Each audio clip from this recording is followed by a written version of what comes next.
Hi guys! Kumusta kayong lahat? Matagal-tagal rin kaming di nakapag-upload. Sobrang busy na kasi lately. Nagpapasalamat kami sa Puong May Kapal dahil 1 year and 4 months na kami dito sa Australia. Ang bilis talaga ng takbo ng panahon, no? Parang kahapon lang kami nag-start mag-vlog dito. Nagluto pala ako dyan ng ulam para tanghalian at hapunan ko sa trabaho. Hindi na kasi ako kumakain dito sa bahay. Gawa ng pang-umaga si Mrs. sa araw na yan. Unang trabaho ko pala dito sa Australia, naging meat packer ako. Laking pasalamat ko sa pinsan ko dahil madami siyang kakilala na kababayan namin sa Cebu. Kaya nakapasok ako kaagad sa kumpanyang iyon. Hindi ako nagtagal doon kasi may ibang opportunity na dumating. Nagstay lang ako ng 1 buwan as meat packer at after nun, naging machine operator na ako. Medyo may kalayuan nga lang yung workplace ko ngayon compared sa una kong trabaho. Pero, when it comes to pay naman, mas lamang itong kumpanya ko ngayon.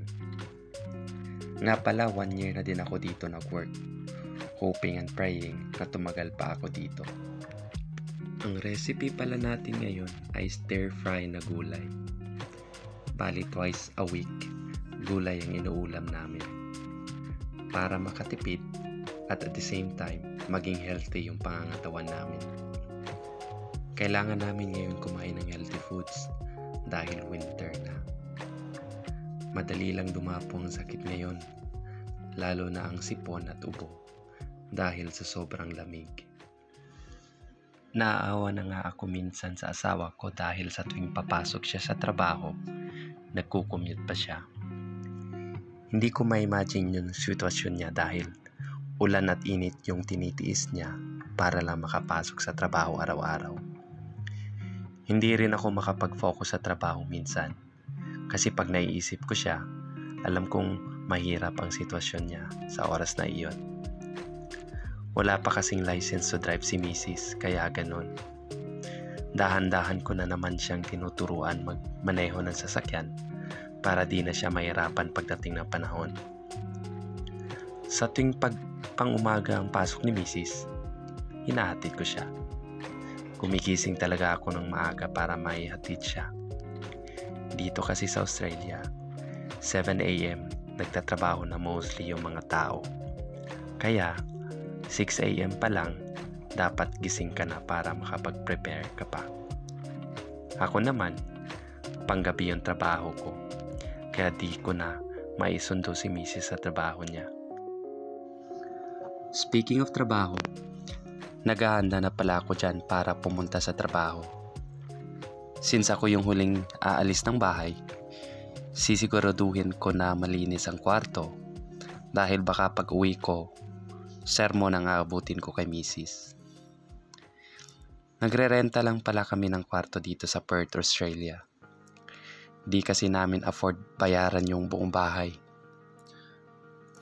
Maliit lang ang kwarto, pero masaya naman kami.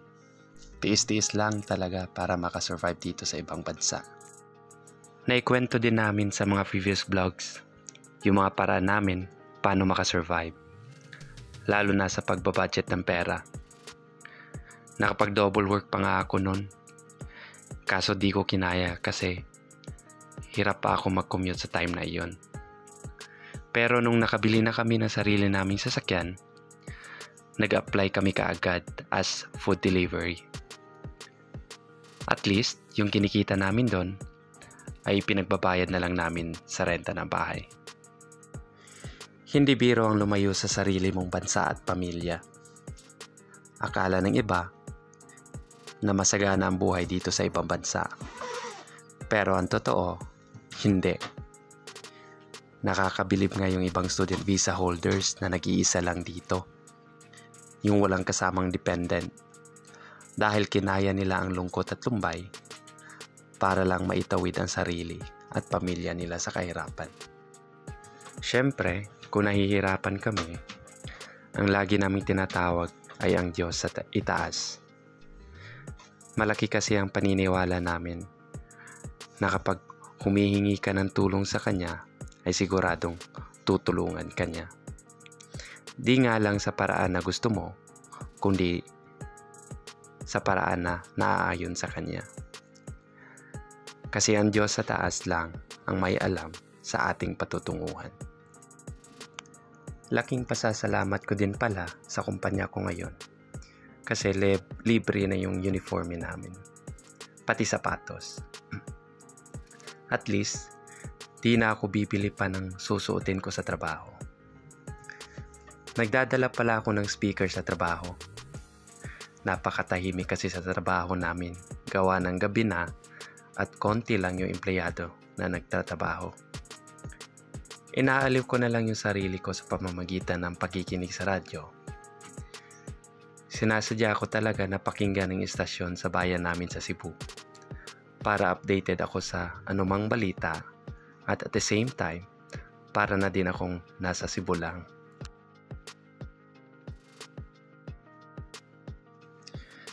Speaking of pagmamaneho pala, ang masasabi ko lang ay manageable naman. Kung may experience ka na sa pagmamaneho, ay di ka na mahihirapan sa pag-a-adjust dito. Baliktad kasi dito sa Australia. Bali nasa left side kayo na dadaan. May mga kunting dagdag sa mga traffic rules at ang pinaka-stricto nila dito para sa akin ay yung speed limit. Kaya may inilalagay ang pamahalaan ng Australia ng mga speed cameras. Kung sakaling mahuli ka man na mag-overspeeding, ay may matatanggap kang love letter from the Department of Transport with picture ng sasakyan mo at ikaw mismo na nasa loob. Kaya disiplinado talaga ang mga tao dito sa kalsada. Although may iba din na pasaway, pero problema na nila yon. Nung nagsimula akong mag-drive dito, minsan nagka-counterflow na ako. Kasi sabi pa nga ng road rules natin sa bansa natin, keep right at all time. Pero eventually, nakapag-adjust naman din ako. Kailangan mo lang talagang magkaroon pa ng maraming experience para maitama yung nakasanayan mo. Napaisip tuloy ako, kung ganito lang kadisiplinado yung mga tao sa kalsada sa ating bansa, siguro mababawasan ang problema sa trapiko. Dito, yung pulis mismo ang nagmamanage ng traffic. Wala kang makikitang traffic enforcer na katulad sa atin na nakatayo sa gitna ng kalsada para magmando ng traffic. Wala ka ding makikitang traffic enforcer sa gilid ng kalsada para manghuli sa mga pasaway na driver. Kung gusto mo mang lumabag sa batas, trapiko, ay diskresyon mo na yon. Basta't handa ka lang bayaran yung mga fines mo kung sakaling mahuhuli ka. Nasa workplace ko na pala tayo. 30 minutes lang ang layo sa lugar kung saan kami nakatira. Gumagawa pala kami ng rollers. Pinapadala namin sa mining site. Mining kasi yung isa sa pinakamalaking negosyo dito sa Perth, Australia. Ewan ko lang sa ibang state. Kaya nakakasiguro kami na tatagal ang kumpanya namin dahil mining companies yung sinusuplayan namin. Nag-sponsor din pala ang kumpanya namin sa mga skilled workers katulad ng engineering, machinist at iba pa.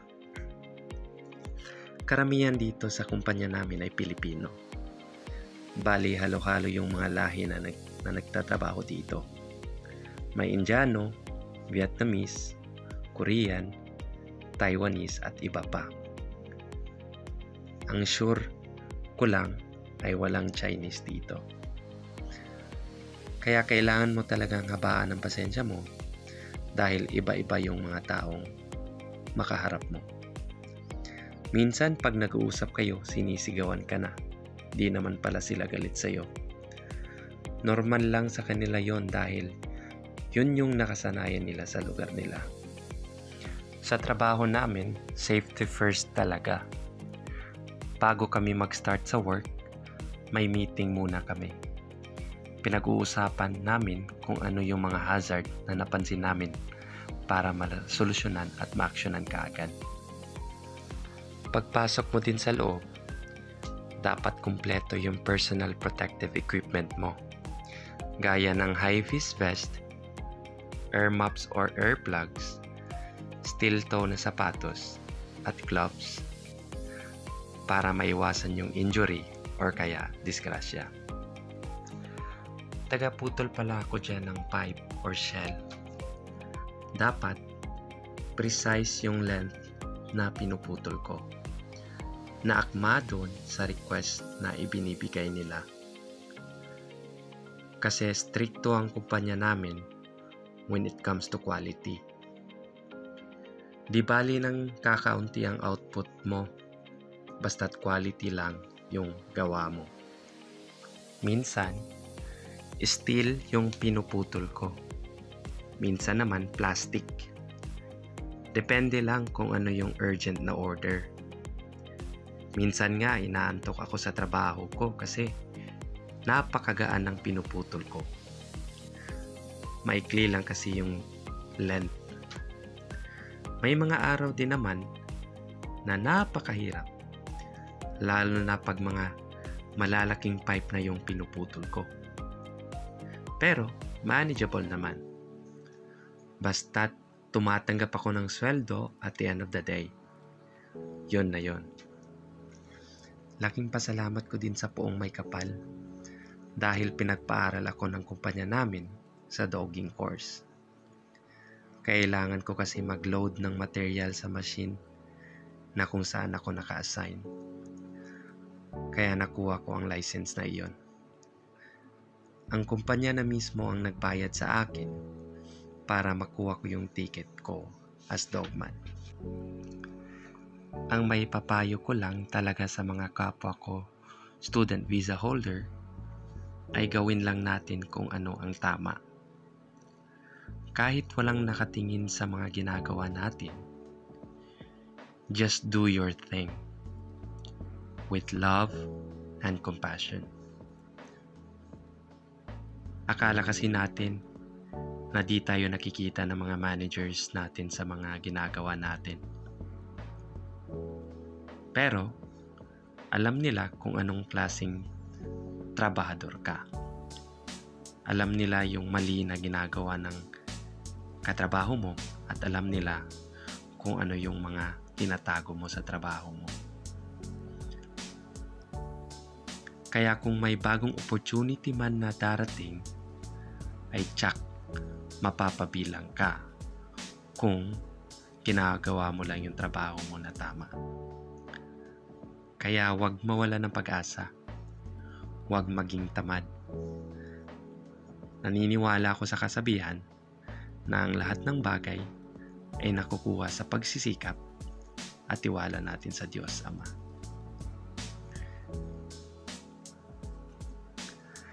Kung umabot man kayo sa part na ito, please, paki-subscribe naman po sa channel namin. At isama nyo na rin yung like at notification bell button para updated kayo sa mga bagong uploads namin. Hanggang dito na lang. Hanggang sa muli nating pagsasama. Peace.